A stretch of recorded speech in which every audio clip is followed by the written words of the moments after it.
Zašto da? Nešto počnemo. Da počnemo. Dragi komšije, sa zadovoljstvom vas obaveštavam da je naš mladi komšija Dušan za ovu priliku pripremio kraći violinski recital. Vreme je za muziku! Živeli! Ja kao majka želim samo da vam se zahvalim što ste došli u ovolikom broju, da podržite prvi javni nastup Dušana Petrovića, moj mali Paganini, ljubi ga majka. Hvala Miloše i tebi. Ne, hvala vama Petrović i mali je vanserijski talenat, stvarno. Ja vam se kao otac unapred izvinim. Jao, Sveto, zaboravila sam mobilni telefon. Samo malo strpljenja da snimim. Ajde, dok vi mi ćemo da, evo, pa ajmo da... Sesti, Kad ga jednom... da sedemo ovo. Je li Gazilo da? Da. Tebi baš idu ove priredbe, organizacije. Idu, šta fajn. To je, mislim, mogu bi neki festival da organizuješ ili tako nešto.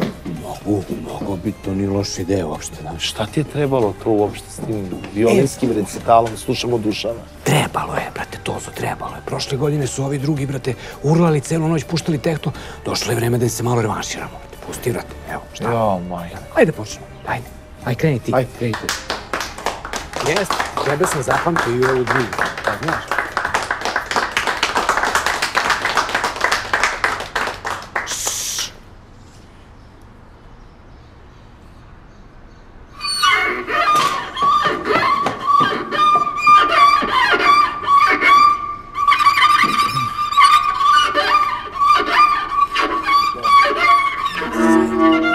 Gde ćeš sad i ti vidi? A nemoj, brate, sedi, brate. A kako ćemo viš da mali žburi?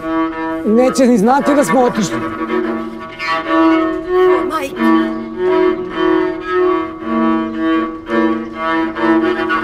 Nema veze, sine, cepaj, cepaj. Mama će posle da ubaci aplauz, ajde.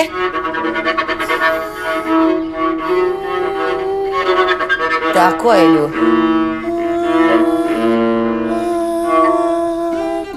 Bravo, bravo. Treba samo da se podmaže malo violina, znaš?